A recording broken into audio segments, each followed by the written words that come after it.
우리가 이 설교를 듣고 예배 참여하는 것, 이것을 어떤 그 의사소통의 과정으로 이해하는 분들이 있습니다. 소위 말하는 커뮤니케이션이라는 말입니다. 예배는 하나님과의 의사소통의 과정이죠. 하나님과의 커뮤니케이션입니다. 설교는 하나님과 설교자와 청중, 이 커뮤니케이션이죠. 그래서 우리는 보통 말할 때 설교자와 청중이 잘 의사소통이 되는 것이 설교라 이렇게 말하는데, 설교학에서 우리가 신학교에서 말할 때 설교의 커뮤니케이션의 첫 번째는 하나님과의 의사소통입니다. 설교자도 하나님과의 의사소통이 먼저고 청중도 하나님과의 의사소통이 먼저입니다. 우리가 하나님과 의사소통이 되어야 그런 사람이 하는 설교가 은혜롭겠죠. 또 하나님과 마음을 열고 하나가 된 분이 그런 청중이 설교를 들을 때 은혜가 되겠죠. 그리고 또 하나의 커뮤니케이션이 있습니다. 어떤 커뮤니케이션일까요? 함께 참여한 성도들끼리의 커뮤니케이션입니다. 서로 의사소통이 있어야죠. 그리고 저는 오늘 더 한 가지를 더, 지금까지 말씀드린 건 보통 학자들이 얘기하는 것이고요, 저는 예배 때 혹은 설교 가운데 있어야 되는 이 의사소통, 커뮤니케이션에 하나가 더 필요하다 생각이 됩니다. 그것이 무엇인가 하면 내 속에 있는 두 본성의 커뮤니케이션입니다. 오늘 이 말씀에도 보면 이렇게 제목을 붙일 수 있습니다. 내 속의 회방꾼. 우리 속에 하나님의 말씀을 듣고 하나님의 자녀답게 살아가는 것을 방해하는 회방꾼이 있다는 것입니다. 여러분, 피곤하게 교회 왔더니 우리 속에 회방꾼이 있대, 이런 얘기를 들으시면 기분이 좀 안 좋으시죠? 여러분, 제가 먼저 칭찬해 드릴게요. 잘하셨습니다. 오늘 잘 오셨습니다. 보통 교회 보면 잘 오시는 분들이 늘 야단을 먹죠. 이렇게 적게 모이거나 그러면 왜 이렇게 안 모이냐고 막 그래요. 근데 늘 오시는 분들은 오시고도 욕을 먹어요. 근데 저는 오늘 여러분들 칭찬해 드립니다. 날씨도 굳고 춥고 피곤하신데 잘 오셨습니다. 우리가 하나님의 말씀을 들을 때 우리 속에서 먼저 뭔가 갈등이 생기고 우리 속에서 뭔가 어떤 그 커뮤니케이션이, 의사소통의 과정이 먼저 일어나야 된다는 것입니다. 그 이유가 무엇인가 하면 우리 속에 두 본성이 있다는 것입니다. 성령님의 역사, 성령님의 요구를 따르려는 그런 본성이 있고, 또 하나는 육체의 욕심을 따르려는 그런 두 본성이 있어서 그 회방꾼이 있어서 우리로 하여금 하나님의 자녀답게 살아가는 모습들을 방해하고 있다는 것입니다. 우리는 주 예수 그리스도로 인해서 자유함의 부르심을 받은 사람이라, 이거 지난주에 주일 설교의 말씀을 나눴습니다. 우리는 자유자로 부름을 받았다는 것이죠. 자유함을 입은 사람들의 특징이 무엇인가 하면 성령님 안에 구속이 되는 것이죠. 그리스도께 잡힌 바 되는 것이죠. 우리는 생각할 때 자유자가 된다 그러면 아무도 건드리지 아니하고, 그래서 내 하고 싶은 대로 다 하는 것, 그것이 자유다, 그렇게 생각하는데, 사실은 우리가 말하는 자유라고 하는 것은 그리스도 안에 잡히는 것입니다. 그것이 자유라는 것이죠. 우리가 누군가를 사랑하면 그를 사랑하는 것이 자유입니다. 그와 떨어지는 것, 그와 동떨어지는 것, 그것이 자유가 아니라 그와의 아름다운 관계 속에서 그와 사랑의 관계를 맺어가는 것, 그것이 진짜 자유라는 것이죠. 그래서 우리가 하나님의 자녀로 자유함으로 부르심을 받았다면 그 자유자의 첫 특징은 성령님을 따라 행하는 사람이 되는 것, 그것이 자유라 말할 수 있습니다. 성령님을 따라 사는 것이 자유라면 그 반대되는 것은 무엇일까요? 죄에 매여 살아가는 것, 그것이 반대되는 개념이라는 것입니다. 예전의 삶, 어둠의 삶, 그저 예전에 죄의 종로로 타던 그 죄에 매여서 살아가는 그것이 바로 자유자, 성령님을 따라 행하는 삶에 반대되는 모습이라 볼 수 있습니다. 오늘 이 본문에 성령과 육체라는 단어의 의미가 무엇이겠습니까?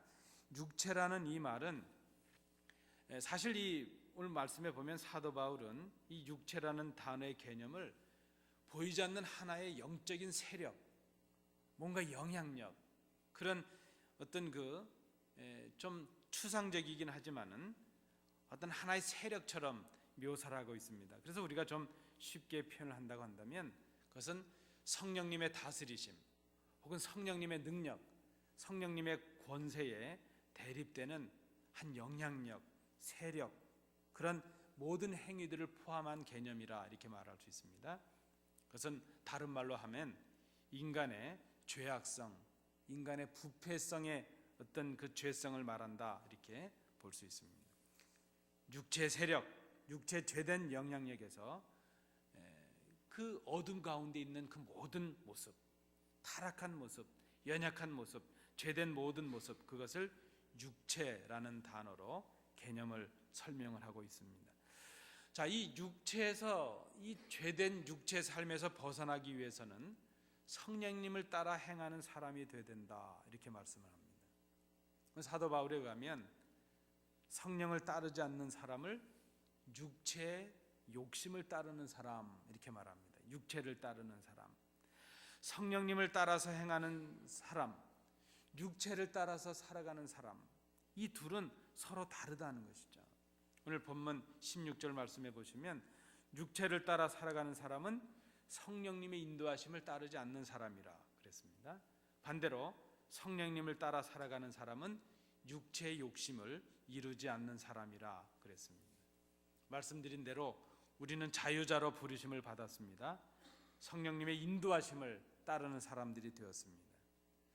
우리가 하나님의 은혜로 예수 그리스도의 공로로 하나님의 자녀가 되었습니다. 죄에서 자유함을 입었고 구원받은 백성이 되었습니다. 우리는 우리를 인도하시는 성령님의 인도하심을 따라 자유와 기쁨과 평안을 누리며 살아가기를 원합니다. 믿는 우리 모두는 다 은혜를 원하죠. 사모하죠. 기쁨과 평안 속에 살아가기를 원합니다. 그런데 문제는 이것이 저절로 되는 것이 아니라는 것입니다. 이것은 선택과 어떤 결단의 결과라 이렇게 말할 수 있습니다. 그저 예수 믿고 살아가면 늘 기쁘고 늘 선한 일을 하고 늘 성령님이 원하시는 것을 그런 삶을 살아가느냐? 그게 아니라는 것입니다.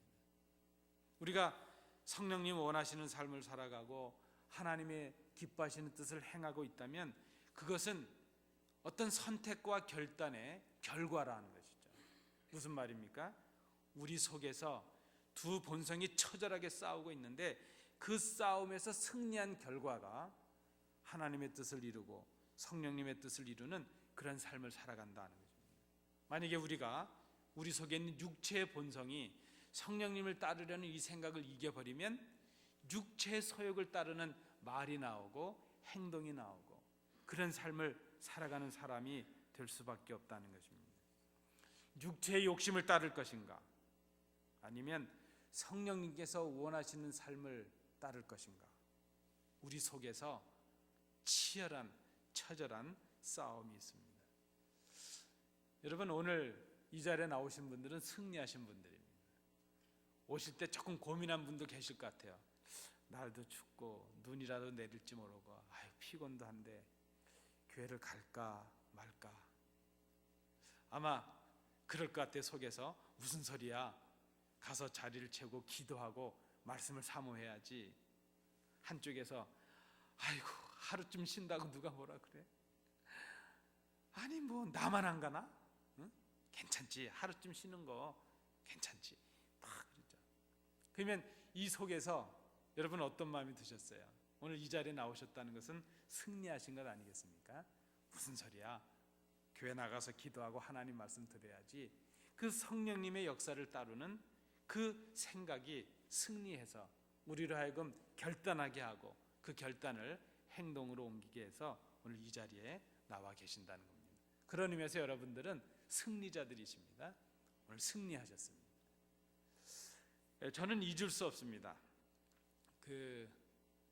확실히 제가 평소에 생각하는 것처럼 목사들보다는, 우리 교육자들보다는 성도님들이 믿음이 훨씬 좋으세요. 늘 저는 그런 생각을 합니다.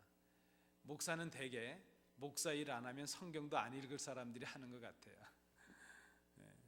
저는 제가 아마 목사 안 했으면 오늘 집에 있었을 것 같아요. 그렇지 않을까요? 제가 한국에서 교회를 섬기는데 그때 이제 목사로 섬기는데 저녁 예배 시간이 됐는데 그때 마침 수요일 저녁인데 빅게임을 하는 겁니다. 국가 대항 축구 경기를 하는데 아주 빅게임입니다. 왜 그 중요한 경기를 꼭 수요일 날 하는지. 그래서 그 사택이 바로 그 교회하고 코닿을 때인데 발을 그 현관에서 신을 신고 그 보고 있는 것이죠. 잠시라도 더 보려고 축구를 봅니다. 시간이 다 돼서 교육자들이 적어도 30-40분 전에는 나가서 안내를 해야 되니까 나가는 거죠. 그러면서 그냥 입이 한 발이나 나와서 아휴 이러고 나갑니다. 근데 나가서 이렇게 마당에 서 있는데 교회 마당에 저쪽 끝에 가게방이 보이는데 우리 남성 집사님들, 남자 집사님들이 퇴근해서 오셔가지고 식사를 채 못하고 오시니까 그 가게방 그 붙으셔가지고 음료 사고 빵을 사가지고 그 가게방 앞에서 막 드시는 겁니다. 급하게 막 드시면서 들어오시는 겁니다. 그 제가 이제 인사를 나누고 집사님 식사도 못하고 오시냐고 그렇다고. 제가 속으로 나 같으면 안 올 텐데 하는 마음이 있는 것이죠.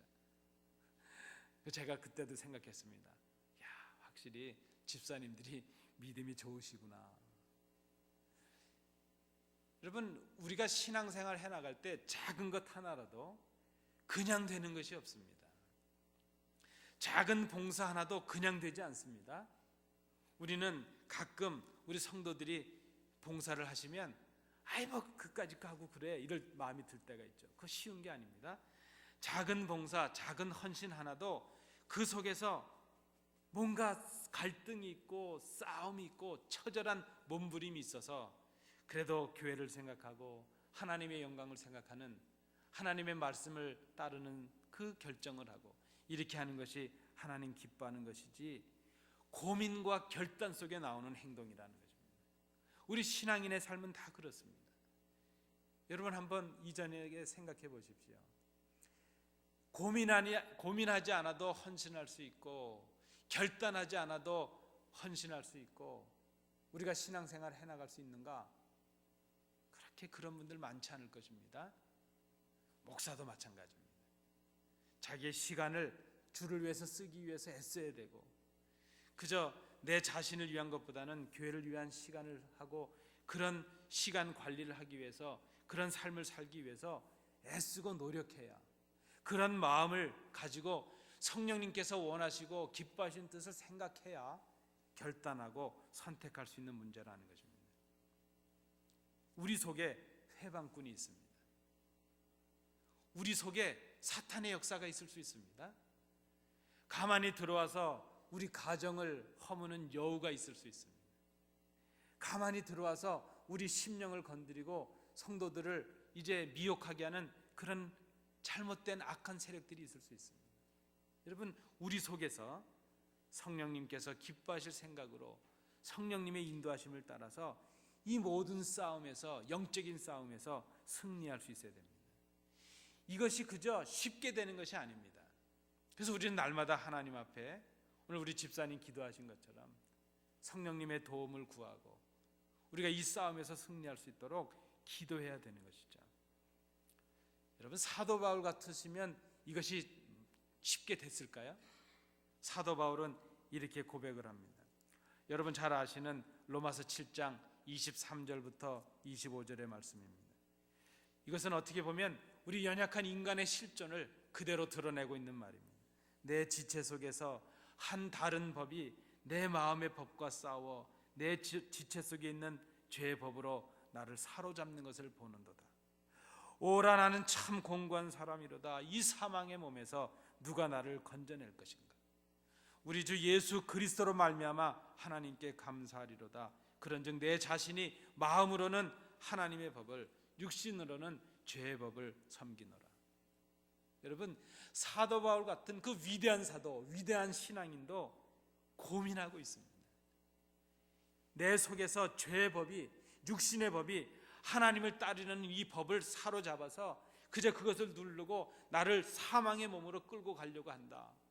그러나 이김을 주시는 하나님께 감사하노라. 내 힘과 내 능력으로는 이것을 이길 수 없는데 주님의 은혜로 내가 이김을 경험하고 주의 은혜를 누리며 살아갈 수 있다. 그렇게 고백하고 있습니다. 여러분, 우리는 날마다 싸워야 되고 날마다 결단해야 됩니다. 이것은 가족과 싸우라는 얘기가 아니고 성도들과 싸우라는 얘기가 아닙니다. 내 속에서 있는 싸움입니다. 내 욕심, 내 분노, 내 욕망, 이것을 드러내려는 그런 생각들을 교회의 일치와 성숙과 성령의 역사, 하나님의 영광을 이루게 하시는 성령님의 인도하심, 그 사이에서 우리는 처절한 싸움을 합니다. 우리 속에 회방꾼이 있습니다. 우리 몸은, 우리의 육체적인 생각은 회방꾼을 따르려는 생각으로 우리를 끌고 갑니다. 그때마다 우리는 성령님을 따르려는 생각으로, 하나님의 말씀으로 이 육의 소욕을 누르고 이기게 됩니다. 그런데 여러분, 이 시간에 내 속에서 그런 싸움이 있으니까 나는 아직 멀었구나, 이렇게 생각하지 마십시오. 사도 바울도 그런 싸움을 했다고 고백을 했고요. 어쩌면 우리 속에 그런 영적인 싸움이 일어나고 있다는 것은 우리에게 아직 소망이 있다는 것입니다. 정말 문제는 무엇인가 하면 우리 속에 그런 싸움이 없어져서 평안한 상태입니다. 근데 그 평안이 온전히 성령 충만하고 성령님께서 우리를 온전히 주장하셔서 평안한 것이 아니라 육이 온전히 우리를 지배해버려서 성령님의 소욕이, 생각이 없어짐으로 인해서 그저 싸움이 없어진 것이라면 우리가 얼마나 불행한 존재일까 하는 것이죠. 우리가 뭔가 잘못하면 우리 속에 양심과 성령의 역사가 우리에게 음성을 주신다면 우리에게 소망이 있는 것입니다. 우리가 뭔가 봉사해야 되는데 주저하고 있는데 우리 속에서 한켠에 이제 성령님의 생각이 우리를 훈계하고 있다면, 그것 때문에 우리가 갈등하고 싸우고 있다면 우리에게 아직 소망이 있다는 것입니다. 우리 속에 회방꾼이 있을 수 있다는 것입니다. 17절 말씀해 보시면 회방꾼을 물리치는 사람이 승리하는 사람이라 하는 그런 내용입니다. 우리 17절 말씀을 우리 함께 한번 봉독하시겠습니다. 육체의 소욕은 성령을 거스르고 성령은 육체를 거스르나니 이 둘이 서로 대적하므로 너희가 원하는 것을 하지 못하게 하려 함이니라. 이게 원하는 것을 하지 못한다는 것은 두 가지 의미로 해석이 가능합니다. 육체의 소욕을 따르려고 할 때 성령님의 역사로 인해서 육체가 원하는 것을 하지 못하게 할 수도 있고, 성령님의 생각을 따르려고 할 때 육체의 욕심이 우리를 눌러서 성령님의 역사를 하지 못하게 할 때도 있고, 그 두 가지 의미로 우리가 해석을 해볼 수 있겠습니다. 그런데 육체의 욕심을 따라 살지 않는 길은 무엇이겠습니까? 그것은 성령님을 따라서 행하는 것이라 말할 수 있습니다.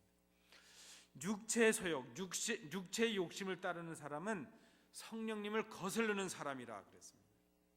그는 성령님의 생각을 그저 벗어버리고 그 무시해버리고 육체가 원하는 것을 행함으로 자신을 무너뜨리는 사람이 되고 만다는 것입니다.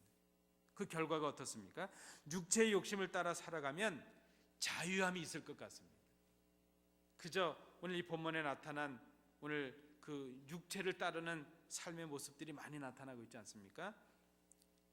19절, 20절, 21절에 나타나는 그런 내용들입니다.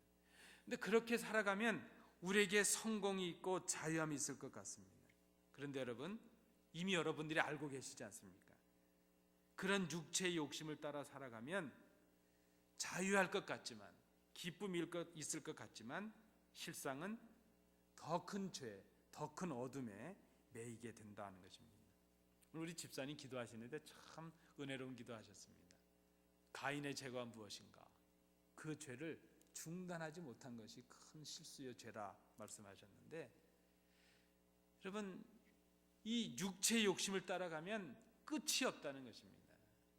이 육체의 욕심은 또 다른 육체의 욕심, 또 다른 죄로 그 죄를 요구하기 때문에 끝없이 마치 바닷물을 마시는 것처럼, 짠물을 마시는 것처럼 마시면 마실수록 우리에게 가람이 있고, 마시면 마실수록 우리 영이 피폐해가는 것을 경험하게 된다는 것입니다. 그러나 우리가 성령님 안에 머물고 성령님의 뜻대로 살아가면 우리의 자유가 없어진 것 같습니다. 우리는 그저 노예가 되는 것 같습니다. 그런데 우리의 삶은 자유롭습니다. 새로움을 경험하게 됩니다. 성령님의 놀라운 평안을 맛보게 된다는 것입니다. 제가 막 신대원을 막 다니고 있을 때 직장에 다니던 저희 친구들, 저희 동기들이 서울에서 저를 불렀습니다. 좋은 식당을 준비해 놓고 저에게 이렇게 신학생 대접을 하는 것이죠. 친구, 그 서울에 와서 공부하고 직장 생활하는 친구들이. 근데 그때 그 대기업에 다니던 친구들이 저에게 이렇게 얘기를 합니다. 뭐 할 게 없다고 목사를 하냐고. 돈도 안 되는 거. 지금이라도 그거 관두고 네가 맘만 먹으면 우리 친구들이 학비 좀 대줄게. 일반대 가서 뭐 하라는 거예요. 대줄 것도 아니면서 말이죠. 그런 얘기를 하는 겁니다. 그러면서 한 친구가 하는 말이, 나는 예수 믿는 사람들 보면 불편하다는 겁니다. 왜, 뭐가 불편하냐? 어떻게 살아가냐는 겁니다. 예수 믿으면 이것도 못하고 저것도 못하고 즐기지도 못하고 저것도 못하고, 예수 믿는 사람도 갑갑한데 목사가 되겠다는 너 보면 아주 죽겠다는 겁니다. 그런데 제가 그때 그 친구들에게 이렇게 얘기를 했습니다. 예수 믿는 게 자유롭지 않냐 말이죠. 예수 믿는 게. 여러분, 예수 믿는 게 어디 매이는 것입니까? 교회 다니고 예수 믿으면 이것도 못하고 저것도 못해서 불편해지는 겁니까? 우리가 정말 예수님을 믿고 신앙생활하고 교회생활하는 것은 매이는 것이 아니라 진정한 자유의 길을 걷게 되는 것이죠. 그 기쁨이 우리 속에 있다는 것입니다. 성령님 안에 머물면, 성령님의 뜻대로 살아가면 우리는 매이는 것 같은데, 우리는 종이 되는 것 같은데, 실상 우리의 삶 속에는 자유가 넘치게 됩니다. 이렇게 육체 생각과 성령님의 인도하심이 싸우게 하시는 이유가 무엇인가? 17절 마지막에 보니까 우리가 육체대로 행하는 것을 하지 못하게 하시기 위함이라는 것입니다. 그런 의미에서 우리 속에 성령님의 생각과 성령님을 따르려는 생각과 육체를 따르려는 생각이 있다면 우리에게 소망이 있는 것이요, 하나님의 은혜가 우리 속에 있는 것이라 말할 수 있습니다. 그런 의미에서 성령님의 인도하심을 따라 살아가는 사람들은 속에서 일어나는 회방꾼과의 싸움에서 승리한 사람들이라, 그렇게 말할 수 있다는 것입니다. 여러분, 우리는 이미 자유자로서 성령님께서 원하시는 것을 다 알고 있습니다. 그리고 그렇게 살기를 소망합니다. 그런데 문제는 우리의 육신이 연약합니다. 우리 속에 있는 육체의 욕심, 그 죄된 본성이 우리를 잡고 있습니다. 선한 일을 하려는 우리에게 악한 생각을 줍니다. 성령님의 다스리심을 따라 살으려는 우리에게 육체의 쾌락을 맛보게 합니다. 하나님이 기뻐하신 일을 하려고 하는데 그 일을 하지 못하게 합니다. 의심이 일어나게 하고 분노가 일어나게 하고 악한 생각이 우리 속에 일어나게 합니다. 악한 행동들을 우리로 하여금 하게 합니다.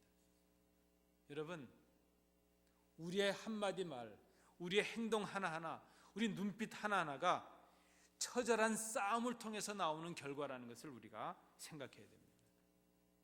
우리의 부드러운 말, 사람을 살리는 말, 위로하는 말, 하나님의 말씀을 증거하는 말, 이것은 우리 속에서 승리를 통해서 나오는 것이죠.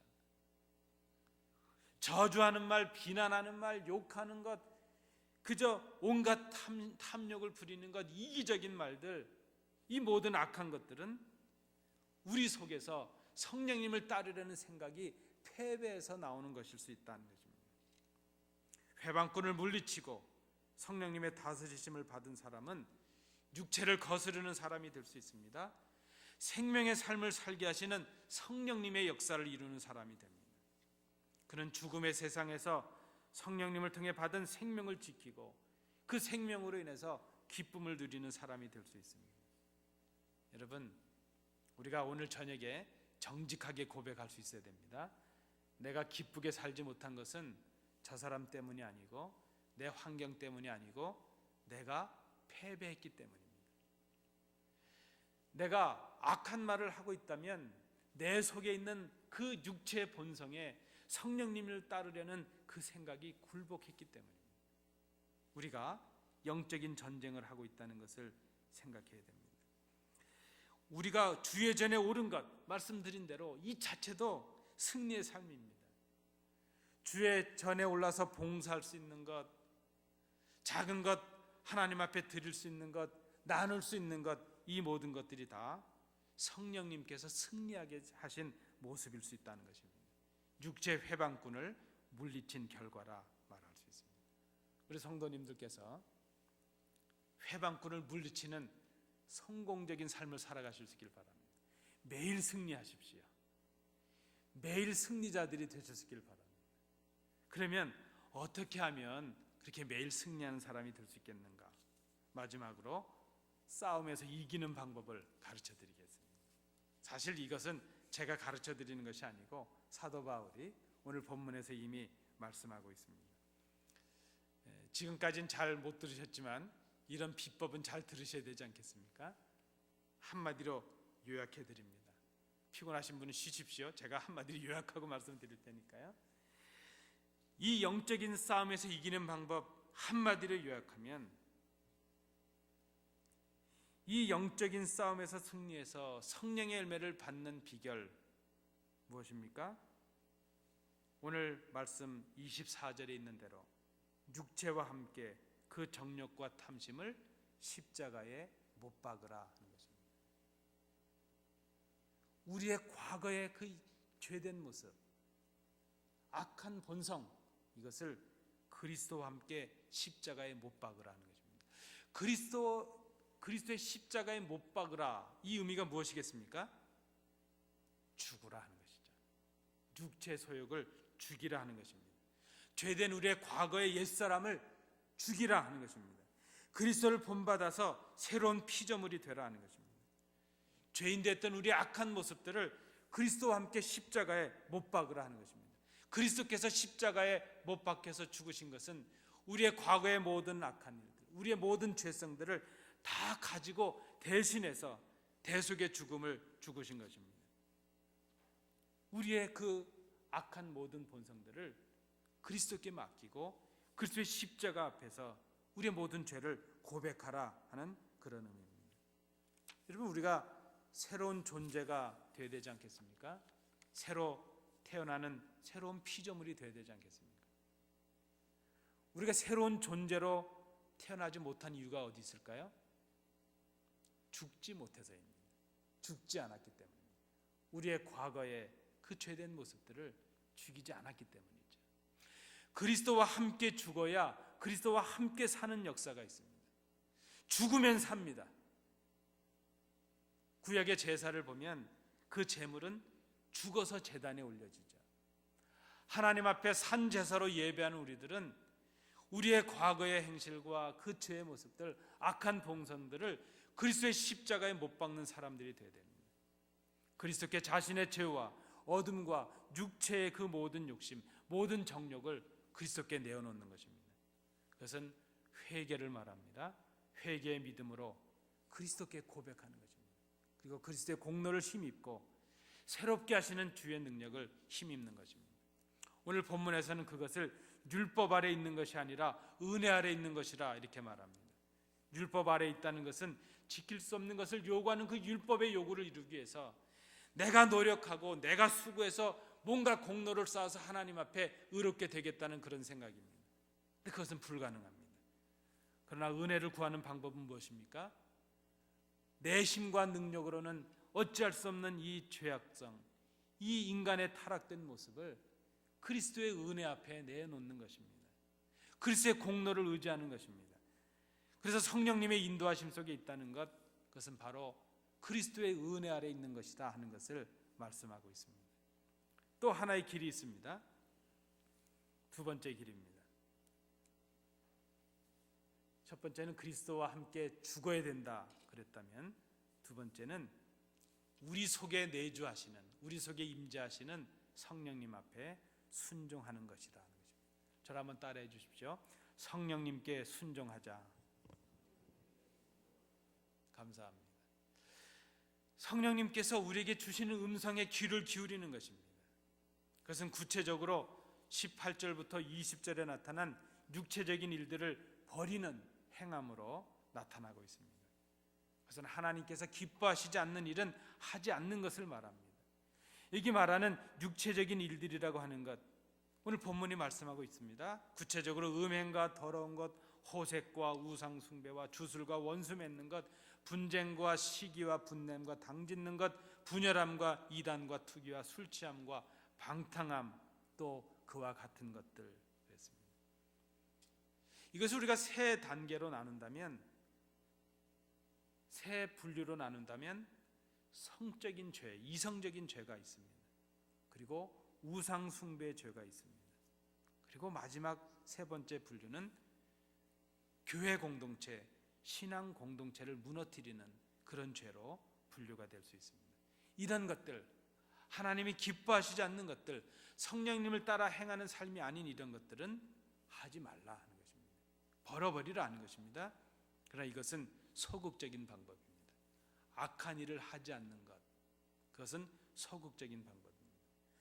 우리 성도, 성령님을 따르는 우리 성도들이 해야 될 더 적극적인 방법이 있는데, 그것은 이제는 하나님이 기뻐하시지 않는 일을 안 하는 것, 그것이 아니라 하나님이 기뻐하시는 일을 오히려 행하는 사람이 되는 것입니다.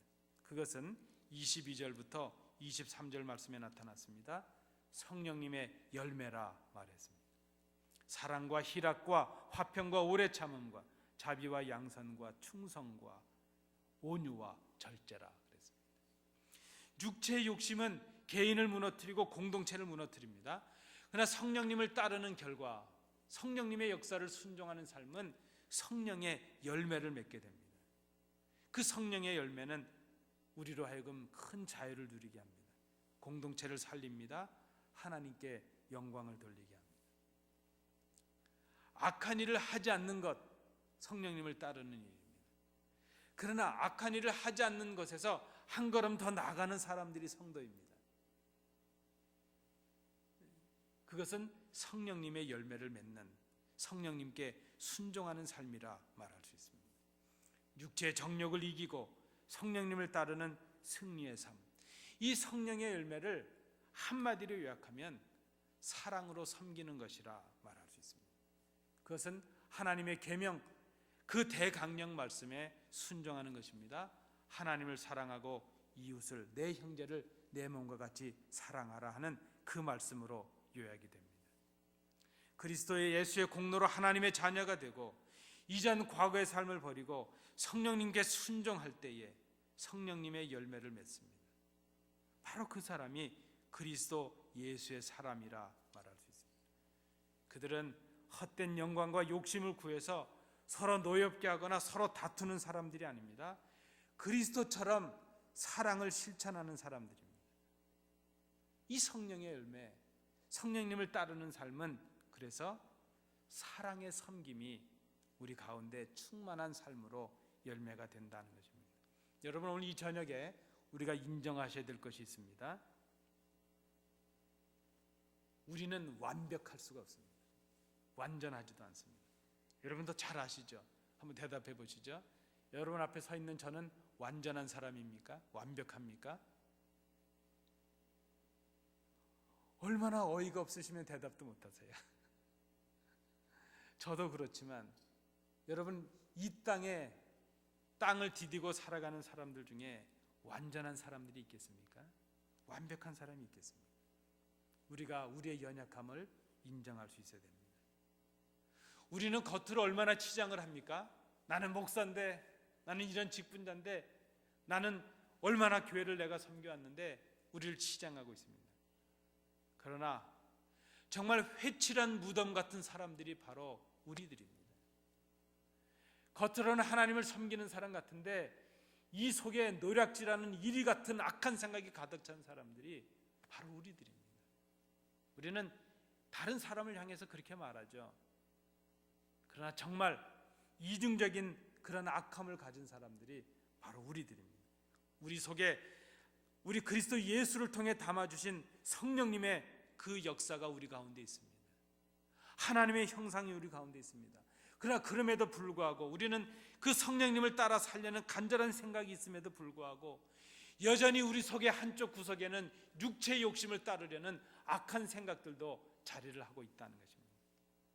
우리는 마음으로 원입니다. 하나님의 영광을 돌리고 성도들께 사랑을 고백하고 하나님께서 원하시는 아름다운 공동체를 이루려는 그 성령님을 따르려는 생각이 우리 속에 있습니다.